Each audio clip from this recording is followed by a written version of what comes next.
Ekam akshar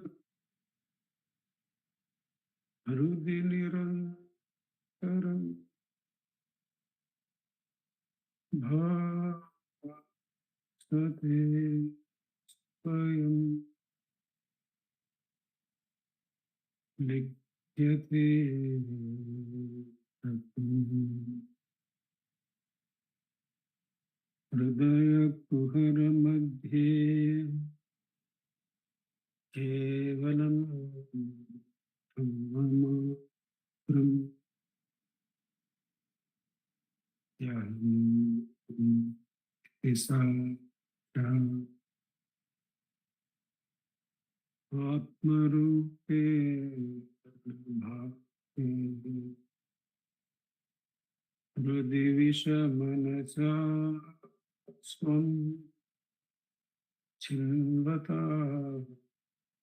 मज्जता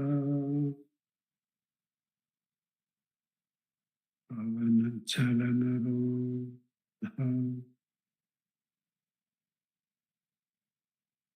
आत्मनिष्ठो भवम्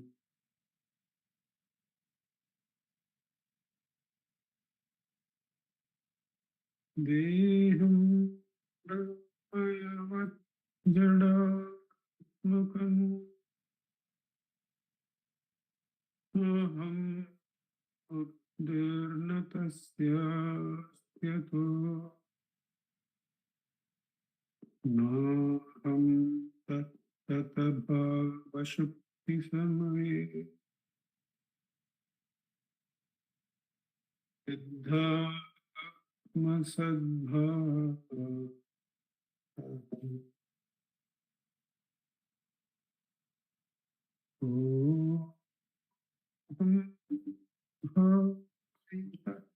कुतो परधिय दृष्टा मनिष्ठा आत्मना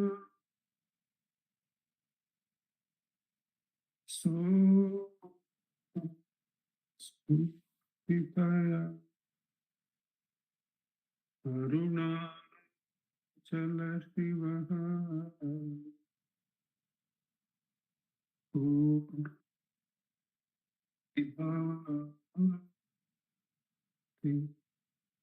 स्वयं सो स्फुटितया अरुणाचल शिवः पूर्णविभाति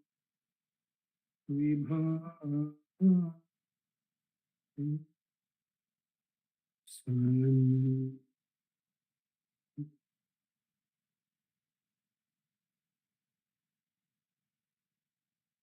Namo Ramana. We have been meditating on the verses of Vivekachoodamani. The original scripture is in Sanskrit, written by Bhagavad Padar Adi Shankara. We have been following the Tamil translation scripture by Bhagavan Sri Ramana Maharshi. We have come to a place where we have come to the cave of the heart. The last session, 267th verse, was about the cave of the heart. From here on, the rest of the work is going to focus on the how to abide in the self. The Nididhyasana part. Shravana Manana portions are complete. So no more, a second person is not required. The individual is to sit with the scripture and practice the Nididhyasana, practice the abidance in the self. So the immediate next segment, 268 to 290, is about Vasanakshay, how to abide in the self through removal of the multiple adhyasa. The section after that will be directly concerned with the ego. But right now, the verses we are going to take up, 268 to 290, are about Vasanakshaya. Let's go back to the last verse we had seen and how the Acharya had brought us to the real home. Veedu vittu irthula veedu pikku payyavun veedu kaattinayarul Arunachala. We live in this cave. Cave means home.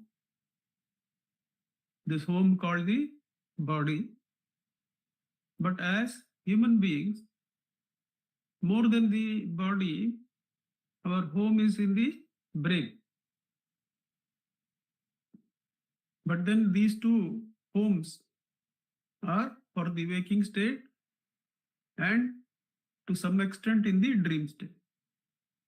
In the deep sleep state, these two homes vanish. Not 10 years down the road, not 15 years down the road, you are asked to vacate. You are asked to vacate every 24 hours once. Every slight 24 hours is given as a reference. But the waking dream deep sleep cycle is a subtler cycle than the day-night cycle of 24 hours. But then we understand that the physical body is a cave which relates us to the waking state.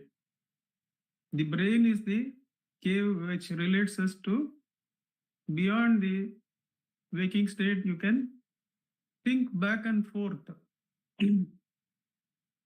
about the waking state. But both these houses are not available in deep sleep. In deep sleep, the I am, the Hridayam, where we are one with Arunachala. Vaven Rahambukun, Valvarul Andreyan, Valvirandeyan Arul Aruna. The moment you called me as come into the heart, I joined hands with you and entered into the heart as I. There itself I lost my relative life as Jiva, says Bhagavan. That is the cave referred to in this 267th verse. In the cavity of the heart, the intellect, cavity, guhai, cave, home, residence. In the cavity of the intellect, the heart, is the single truth of Brahman, Kevalam Brahma Matra, distinct from being and non-being.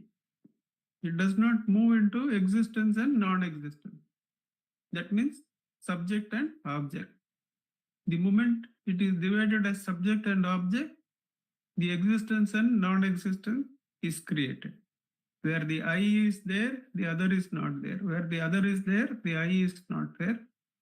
So the I and the other, I and mine, is the beginning of mortality, is the beginning of creation of existence and non-existence.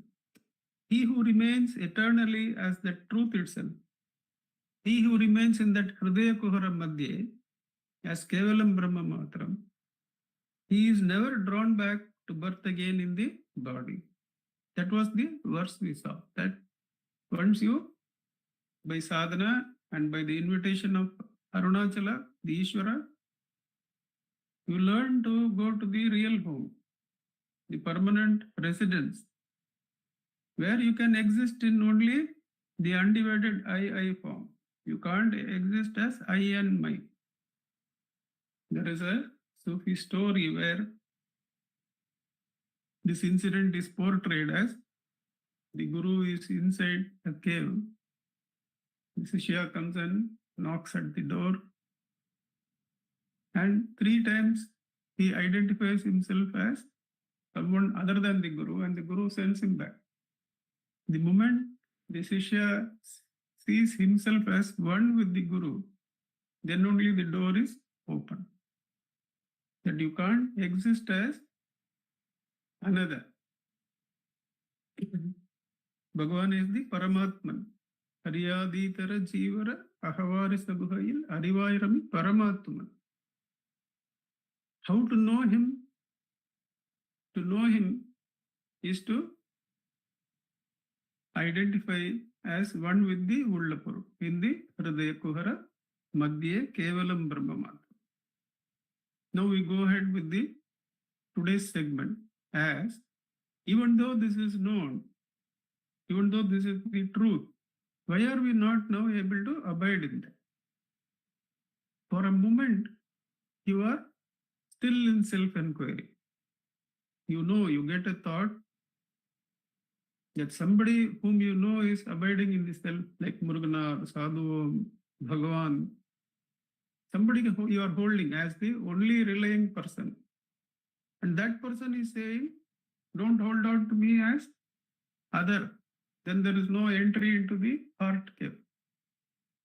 So we follow the instruction of that Guru and says, for whom is this thought of Muruganar, Sadhuvam, Kunju Swami, Ramnath Brahmachari, Lakshmi the cow, or Bhagavan Sri Ramana Maharshi? The answer will come, it's for me. Since you have not loved anything other than that one, you become still. And for a moment, you realize, in this heart cave, I have for a moment entered the heart cave with that oneness. But then again, you are back. How you are back is what the verse is saying. How you slip back to when the sadhana is not complete. Although a man knows this to be true, the feeling of I am the doer and I am the enjoyer arises strongly in him, owing to the bondage caused by the mighty, beginningless, innate tendencies, vasanas, which obstruct him. So what is it that prevents the abidance? It is the innate tendencies called vasanas, which manifest as the feeling I and mine. I and mine. Curb these tendencies the moment they arise by your own efforts, by abiding firmly in the self, by the vision of the self. Sages such as Vasishtha have declared that the withering of the vasanas is indeed liberation. So the first way to abide back in the self, for a moment you are still. For a moment you understand this is the only way to know Bhagavan as he really is. We initially set it up to know Bhagavan as he really is. He says, I am the Ullaparul. You can know me only by holding the I and being still. Then we realize it is not only to know Bhagavan as he really is, but to know anyone as they really are, to know the world as it really is. There is only this one way. You use the mediation of name and form, then you don't know the world as it really is. You don't know. You believe that that object is your daughter, that object is your wife, that object is your body. But you are not seeing yourself or the other as we really are.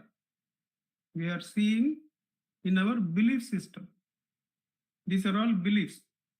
We believe, and that belief does not sustain itself in deep sleep. So the I and mine arises through innate tendencies which manifest as I and mine. Sage Vasishtha onwards, everyone has said that what is it to abide in the self?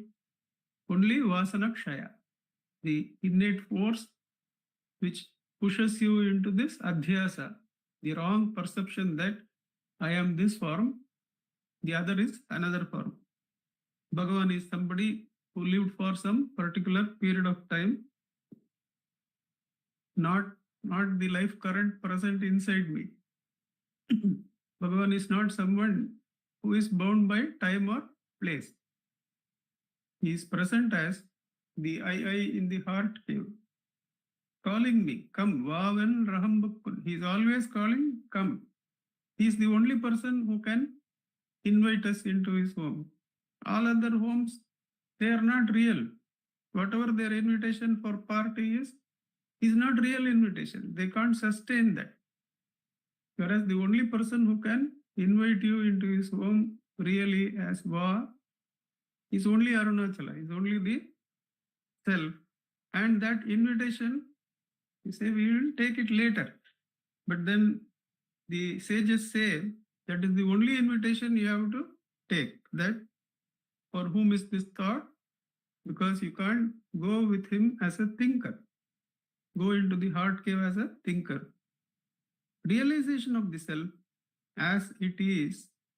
Realization of the self as it is. Everything is the self as it is. But for our belief system, we conveniently take it as this is this, this is that.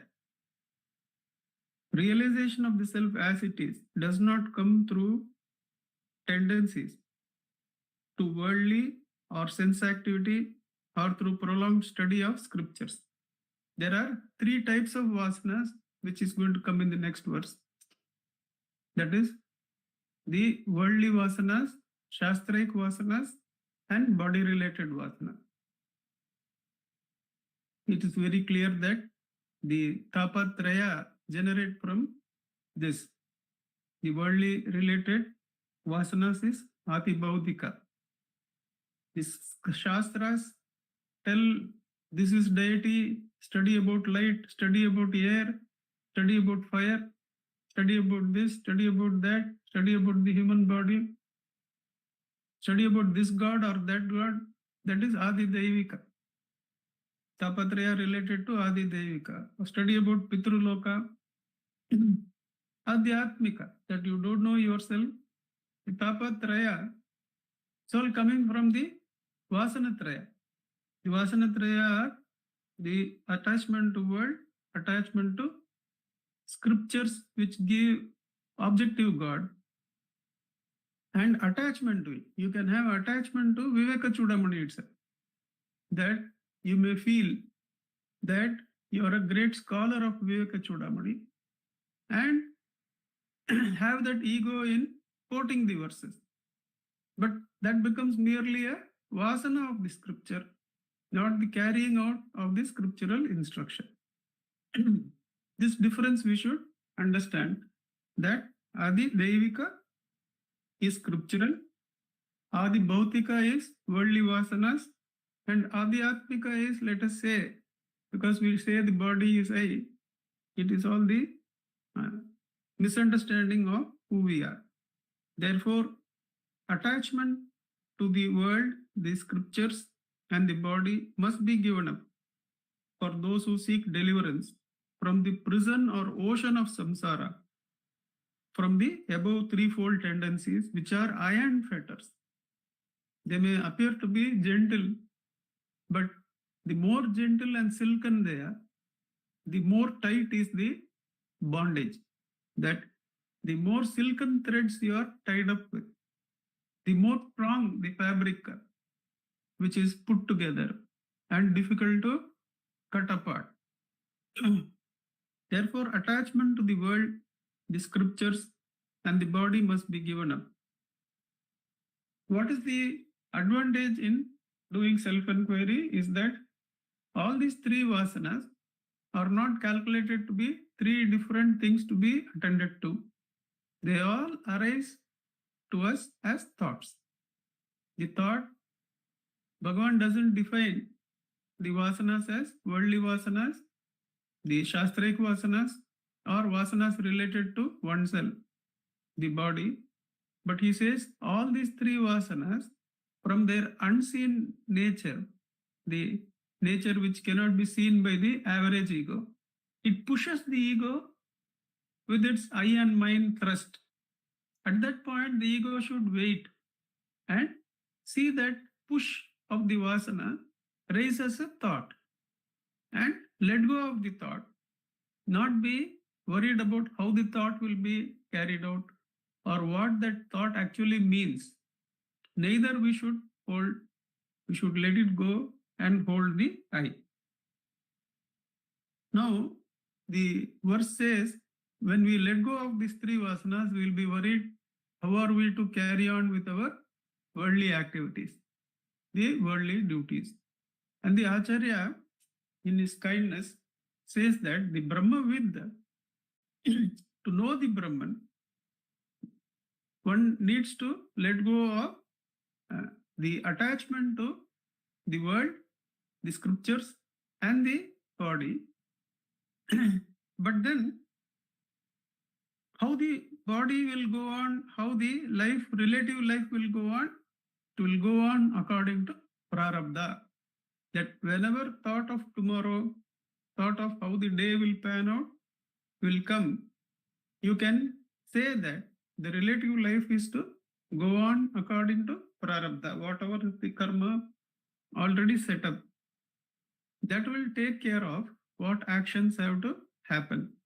So our job is not to worry about how the relative life will go on, but only to hold the self and find this new home, find this permanent home of the Hriday.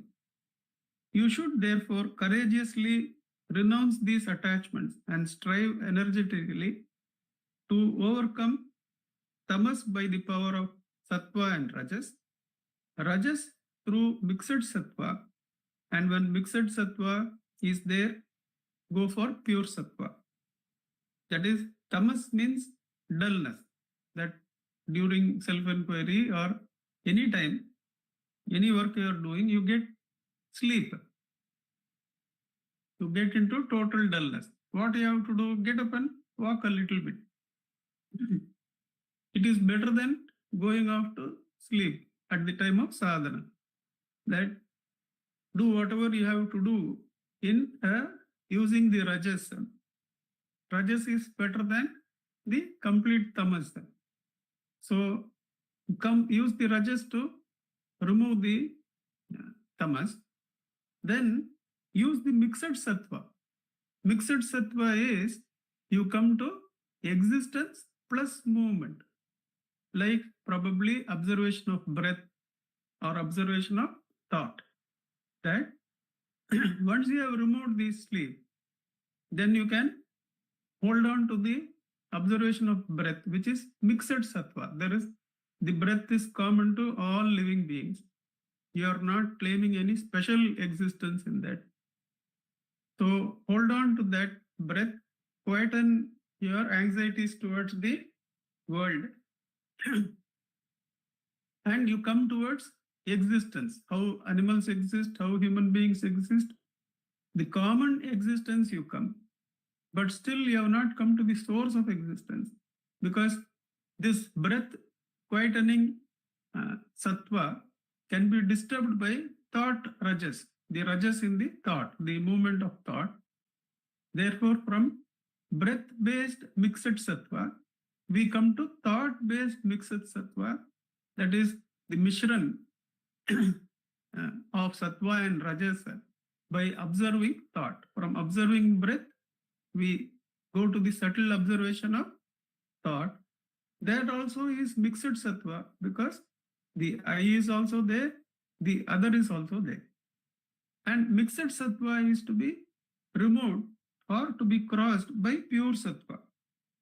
The pure sattva is pure existence alone. That I alone is there. So the other thought we understand has arisen out of the vasana, and we hold the I alone as pure sattva.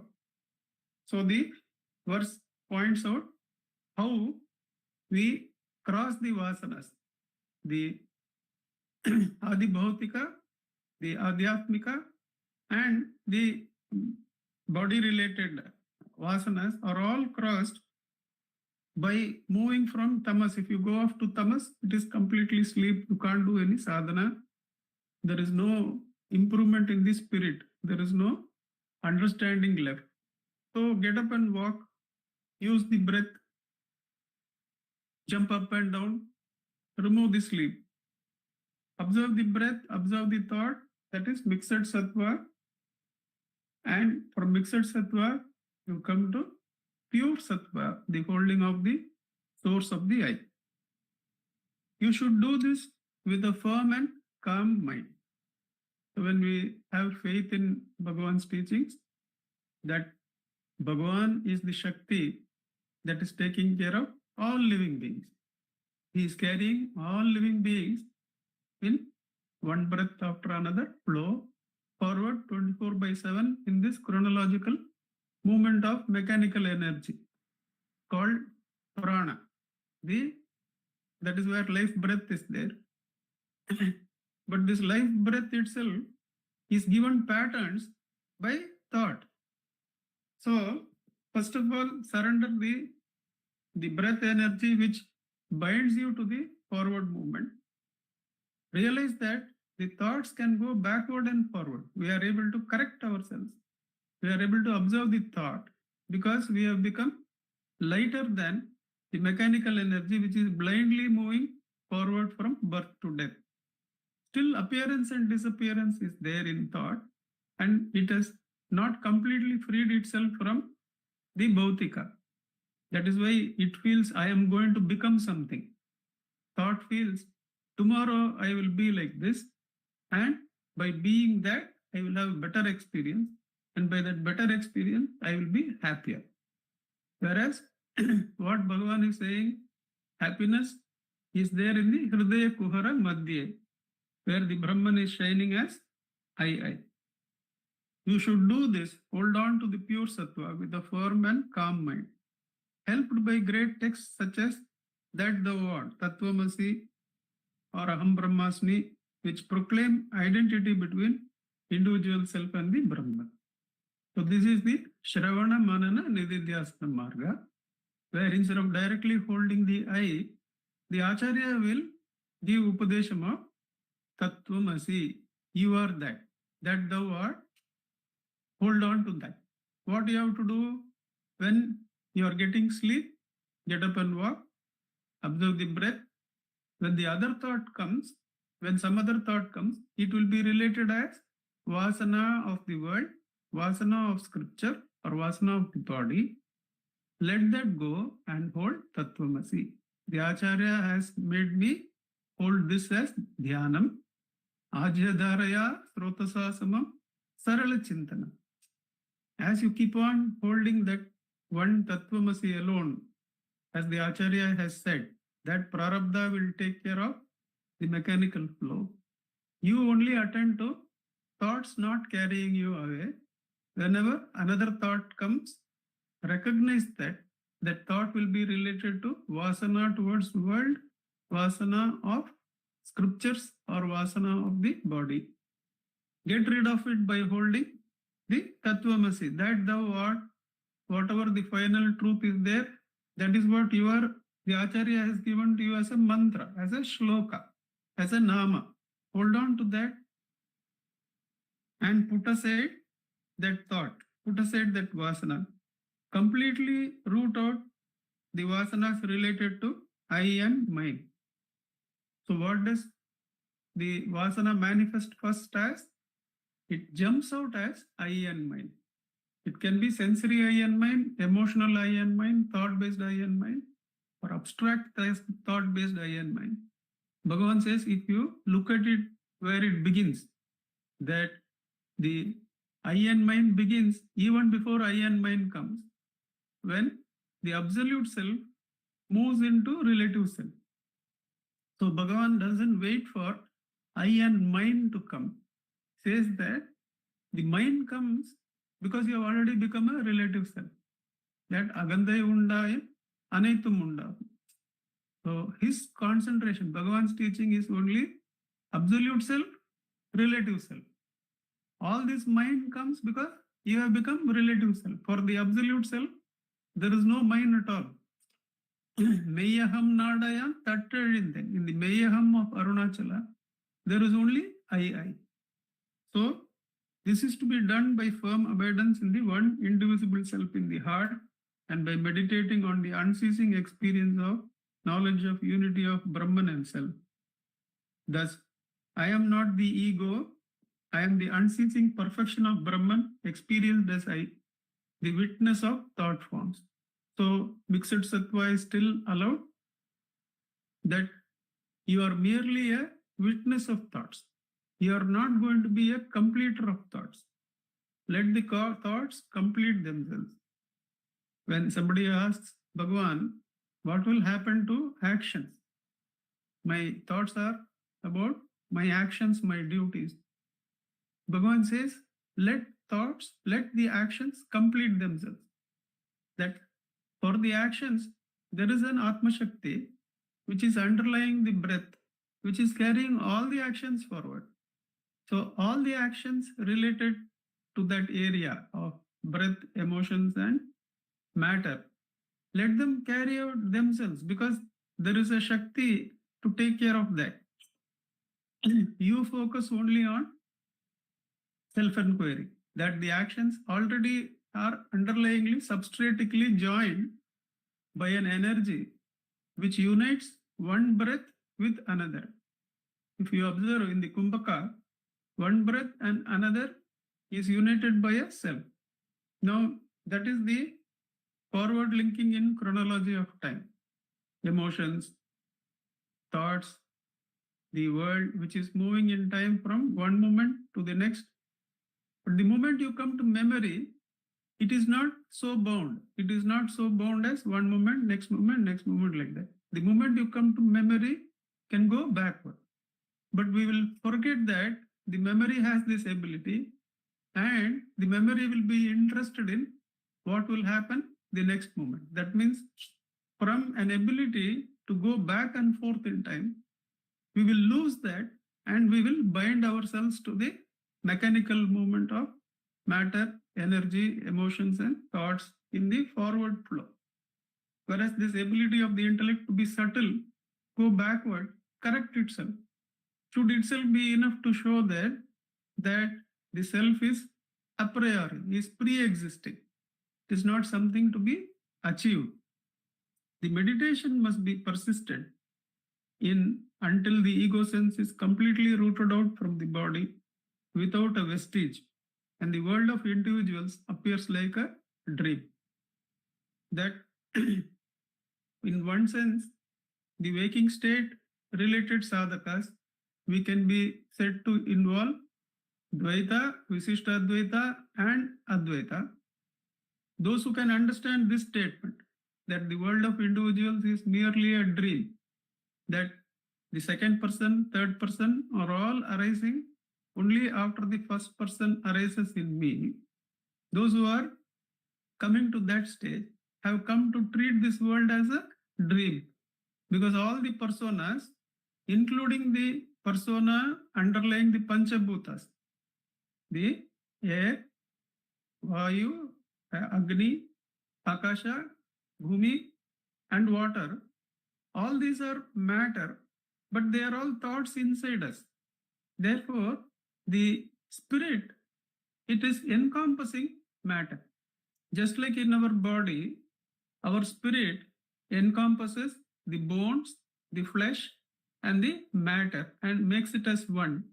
Even if you put plastic surgery in the face, or put hip surgery and put a steel or plastic there, that is also called as one. You have to take some drugs for depression. With the drugs, what self is there? That self is me. So the spirit inside simply permeates both matter, chemicals, everything, and combinedly comes as I. Therefore, to those who think that this is all not Bhautika, these are all personas, these are all I, they are all present in me as thoughts. For them, this world is Visishtadvaita, that all the other thoughts are present in the Paramatma as the Paramatma's body. Whereas Bhagavan teaches that in deep sleep, where was the waking state? Where was the dream state? Whereas that deep sleep, you existed as the self. That is, but there was self-ignorance there. Now, when you go with self-knowledge, there is no need to be a waking state bound entity, or a dream state bound entity, or deep sleep state bound entity, but you can awaken as the self underlying the three states. That the world of individuals appears like a dream. As you do the self-enquiry, as you do carry out the Upadesha of the Guru and hold Tattvamasi, working on your vasanas, working on your vasanas towards the world, towards the gods, and towards the various bodies, then the worlds made of Panchabhutas, the deities made of whatever, and the individuals all will appear as various thoughts inside me. That's why Bhagavan would say in day by day, inside you, see from where, observe from where the I thought arises. That means inside you only all thoughts arise. You focus on where does the I thought arise, because all other thoughts are only different forms of the I thought. Because you are not able to hold the I thought, you are seeing them as others. He who meditates has no work to do except beg and perform his natural functions. So the scripture was written so many years ago, 800 AD some say, 700 AD some say before that. It doesn't really matter. This was taught to those who are in the sannyasa marga, those who are in the ashrama. To them only such works were being taught. The Atma related works were being taught. Even as late as 1920s, 30s, we find the Atma Vidya being taught by one seer to the next Jagat Guru who is coming in the Sringeri Peetam. So it was reserved for those who had in their prarabdha the freedom from the attachment to the world and body.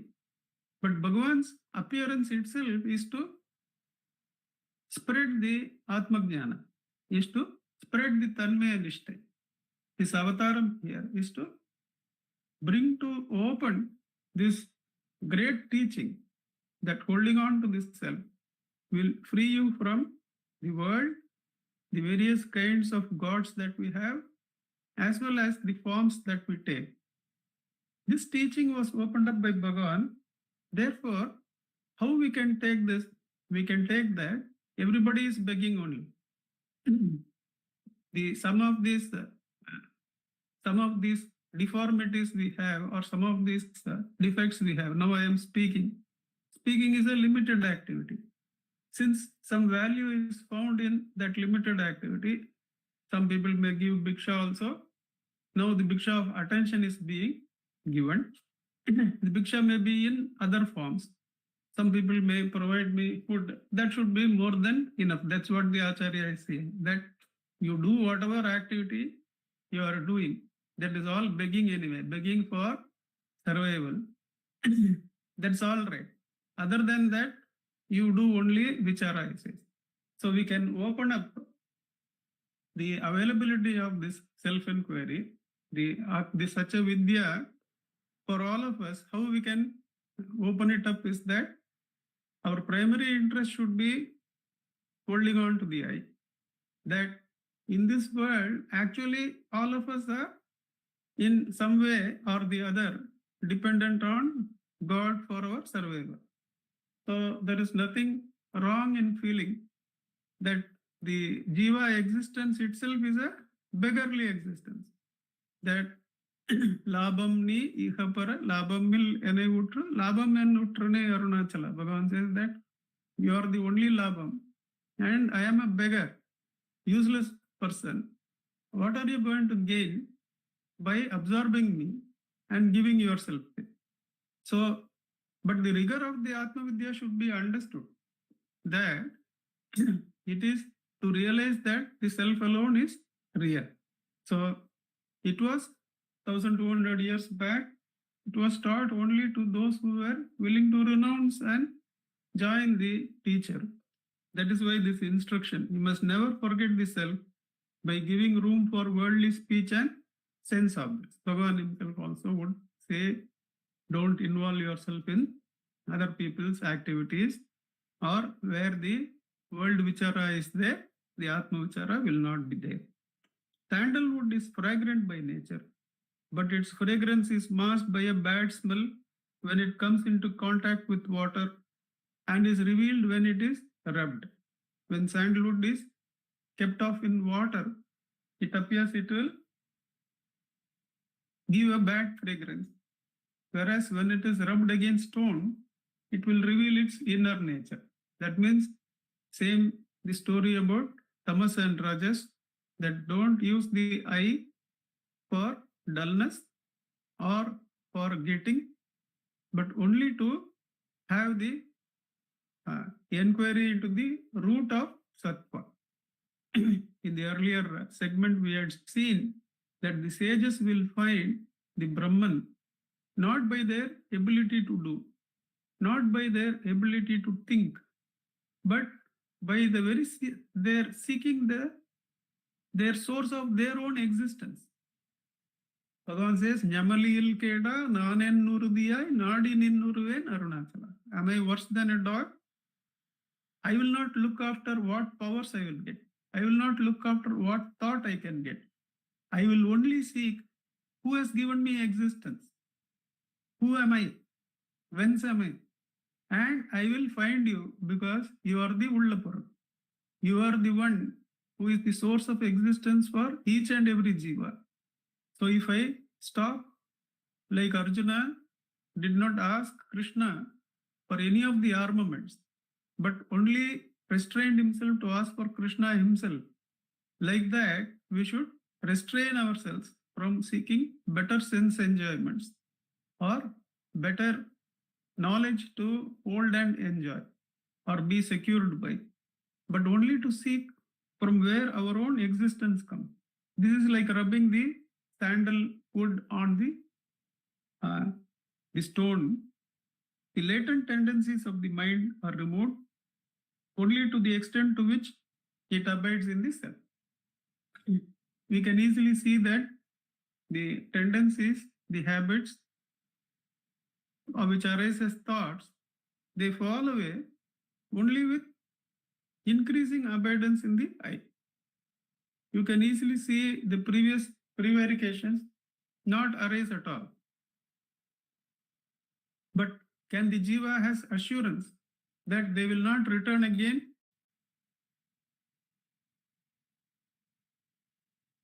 That once you are still,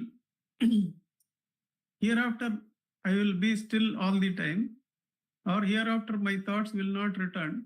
If you say like that, that means you have moved into thought. So that means the hurdle of time has not yet been crossed. That always should be now compressed into the now. There is nothing like always. This always indicates that we are still bound by time and its movement.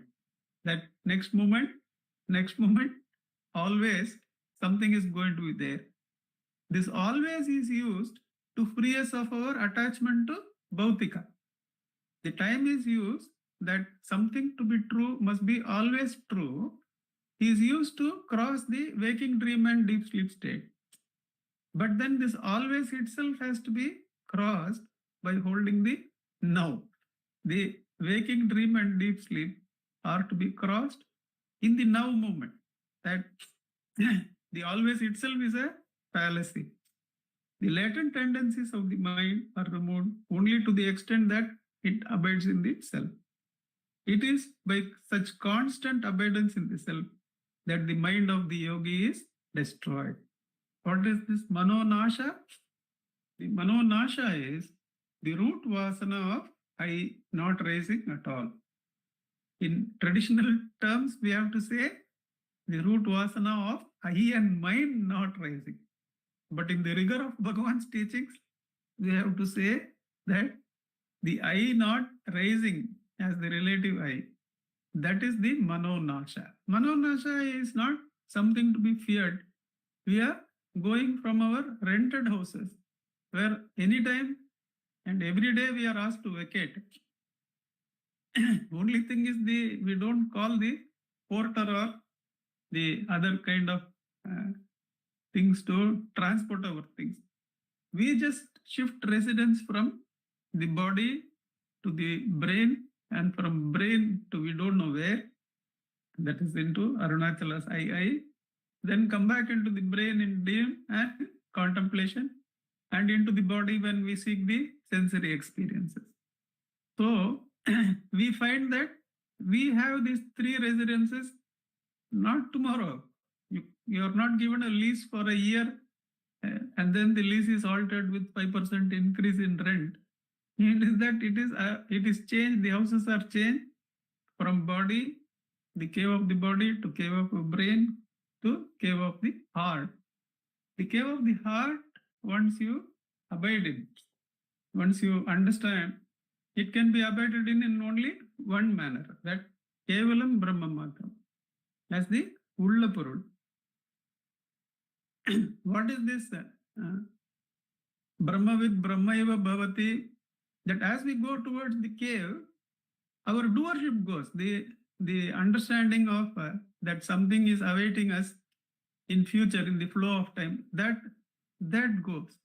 But then still we see it like a movie. We witness it like a movie. Still, the Brahmaiva Bhavati has not yet happened, but Jivan Mukti has happened. The Jivan Mukti Sthiti has happened. Such a one will clearly live only by Prarabdha. That the flow of life is not a problem at all. The rule which the Acharya has given, that a Jivan Mukta will, this body will carry out the Prarabdha and drop off when Videha Mukti is given. That will be understood that those who are Brahmavid means those who have entered the heart and their doership has been broken in that entry, such a one is Brahmavid. Such a one automatically, Bhagavan is asked by Natanananda Swamigal, that when Brahmavid Varishta is there, Brahmavid Varishta means that there is no object at all. The self and object division, which we were saying, is completely not there. There is no Kshetram, Kshetrajna. There is only the Kshetrajna. And he is not called Kshetrajna because there is no Kshetram. It is only the self is there. That is the Turyaga, the one who is in the transcendental self, can teach through Mauna. But till such time, from Jivan Mukti, the Brahmavidvara, Brahmavidvaranya, Brahmavidvarishta, Natanananda Swami asks, why does the Brahmavid not seek to become Varishta like you, like Bhagavan? And Bhagavan says that the Brahmavid itself is attained only by letting go of doership and understanding that the Ishvara Shakti is carrying on everything. From there on, the sadhana also will be understood to be uploaded by the Ishvara. When Ishvara allows, sadhana is done. When Ishvara allows, the food is taken. When Ishvara allows, the progress to Varishta is there. But definitely there is no doership there. There is no feeling, I am doing self-enquiry, I am scheduling, and I am doing is gone. So Brahmavid, Brahmayava Bhavati, 100% he will become Turyaga. But then that journey will be by Ishvara Anugraha, by the non-doership, by not feeling that I am. So that is how the Jivan Mukta, by dropping the body, is said to become Videha Mukta. It is by constant abidance in the self that the mind of the yogi is destroyed. And by the destruction of the mind, the outer non-self tendencies of the heart are utterly eradicated. So nothing to be feared. We are moving from our rented houses. Before the owner comes and asks us to vacate, we are vacating voluntarily and going to our permanent house. The bodily, the brain-based thoughts come through the paranadi to the heart by holding the I.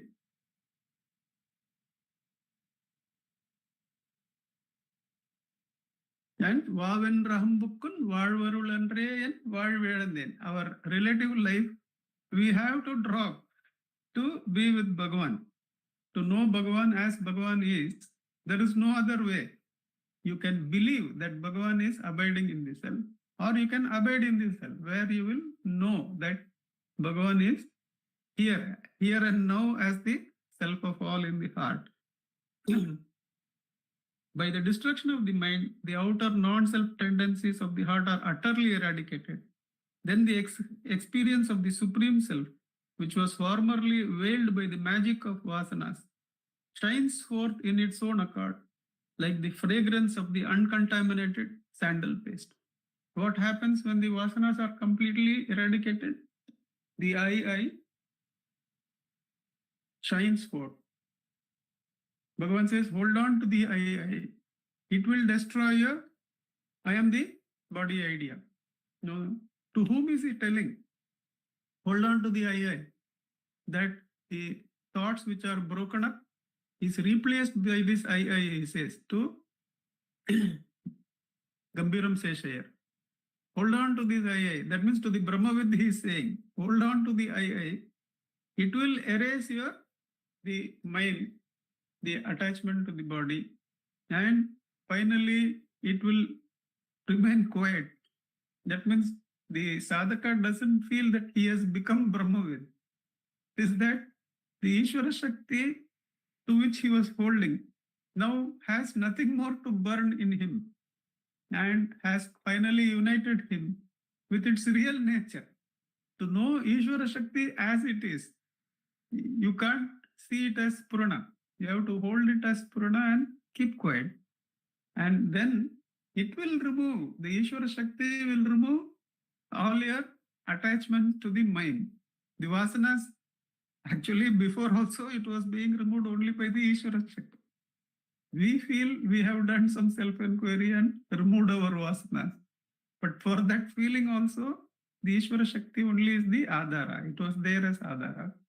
And now when you hold it as I, it will remove the rest of your vasana.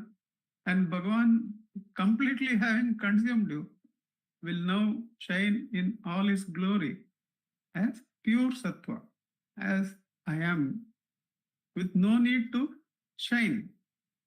Shine may be dazzling to us for the eyes. So he doesn't shine, he just remains as he really is, as the pure self of all. That is the Vasana Kshaya journey to the self. So that is the segment by the Acharya. Having covered in 267 what is this permanent residence in the Hridaya Kuhara Madhye, he is now going to take one mode of abidance after another.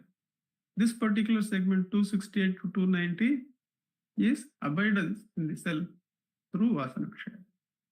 Om Namo Bhagavate Shri Ramanaya. Let us sit in Atma Ucharam for the next 6 minutes or so, and then we can listen to Akka. Everything you can set the time for us.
Namo Ramana.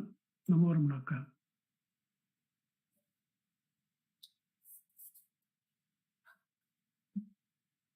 Namo Ramana, sir.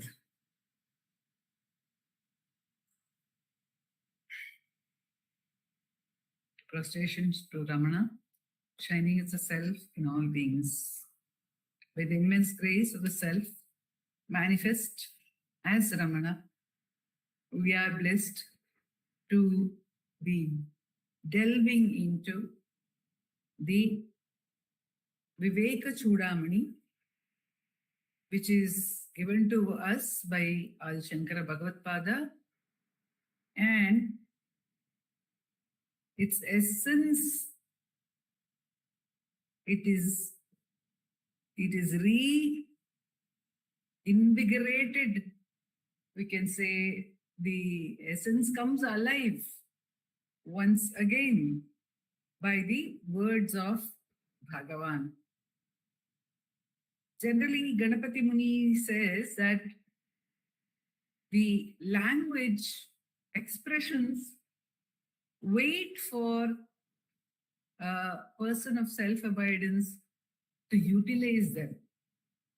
So the Tamil language must have been waiting for Bhagavan to give expression to the essence of Vivekachoodamani.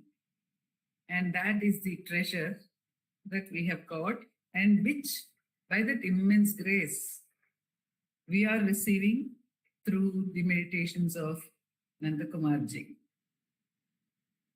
And right now, we are on the point of returning to the heart cave by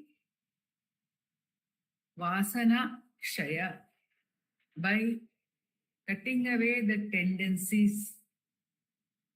And the root tendency, as Nandakumar ji has said, or Bhagavan also says to us in Upadesha Undiyar and Upadesha Saram, and also in Arunachala Pancharatnam, the root tendency is the tendency to move towards an object, to have a duality-based experience. So he says, Veli vidayam vitte manam tan oli uru ordale undi para drishyavaritam chittam atmaha chittvadarsanam tattvadarsanam. In Arunachala Pancharatnam, Veli vidayam vitte vilangum marulesha வழியடக்க நிற்கும் மனத்தால் உளமதனில் உன்னை தியானித்து யோகி ஒளி காணும் முன்னில் உயர் உருவீதுன். So the mind has to be turned back from objects towards its own true nature. Avasana is basically the tendency to move towards attention, for attention to move towards an object because of the seeking of happiness in that object, because of a conditioning, because of a memory that that object, whatever that object is, that object may be physical or it may be subtle, whatever that object is, the tendency tells us joy lies in that experience. It will be experienced if I put my attention to that object. And repeatedly today, Nandakumar ji told us that it is so transient. We have to vacate. Daily we have to vacate this identity. And is it not time for us to turn within? This reminded me of the story of young Nachiketas, who told his father to gift him to death.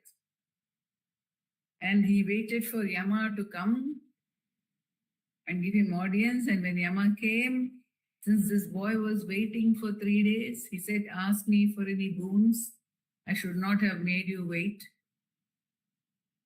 And Nachiketas, of course, asked for some other boons to begin with for his father's good.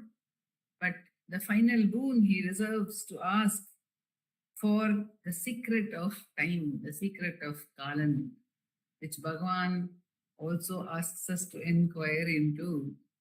If one inquires into the secret of time, then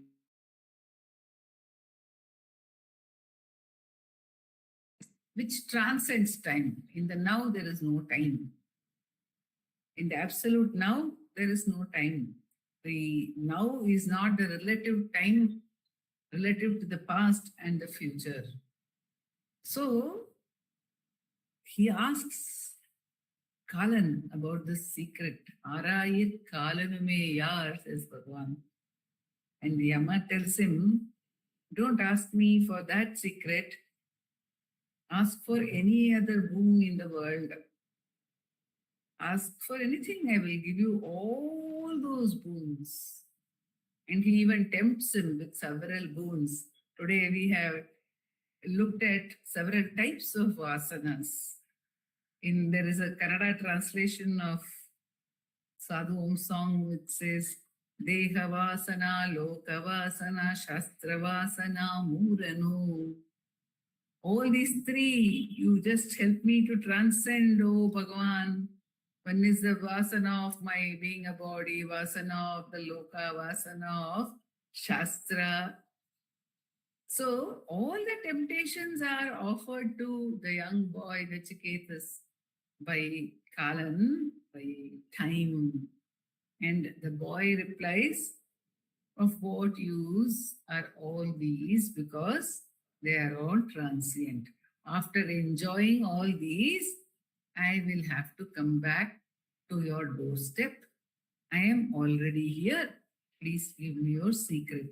So, this repeated emphasis by Nandakumarji about the transience of all our experiences is a support when the mind moves outward, when the tendency of the mind to move outward exhibits itself, we can recall that at best every experience is only during the period of waking consciously.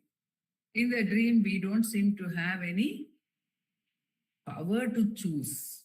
Experiences come and go.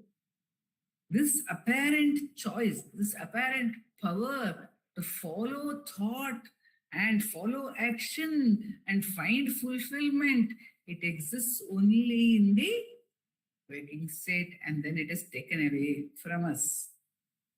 Without our volition, it is taken away from us.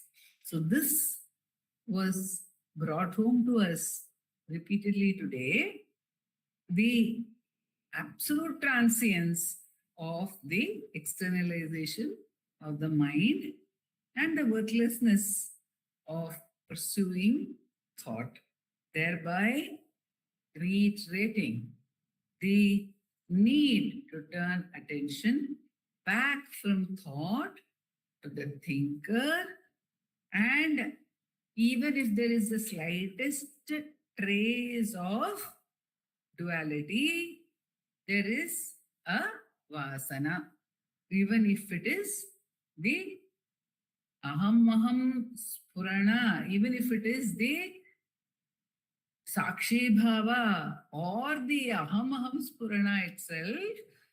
Nandakumarji pointed out to us that there is a small, very subtle vasana which is there, the need to enjoy that bliss, the need to remain as an enjoyer of that bliss, and therefore that is also surrendered into the inquiry, or in that particular point of time the surrender happens by simply remaining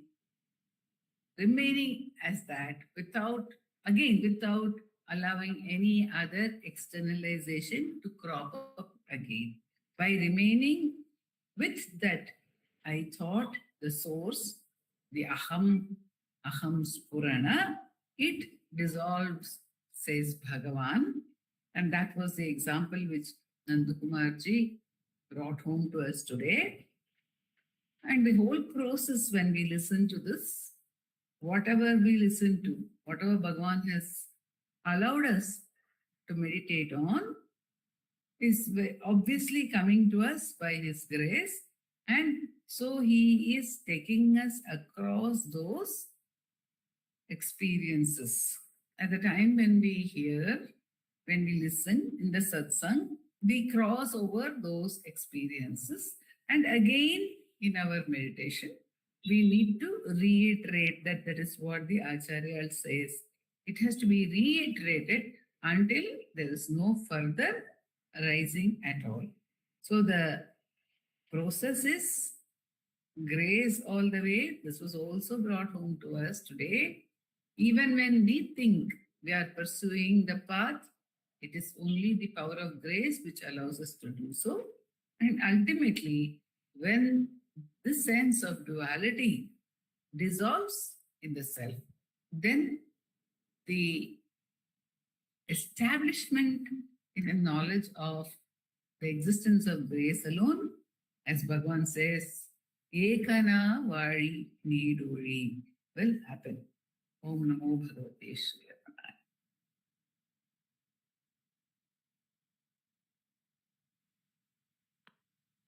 Namo Ramana to all.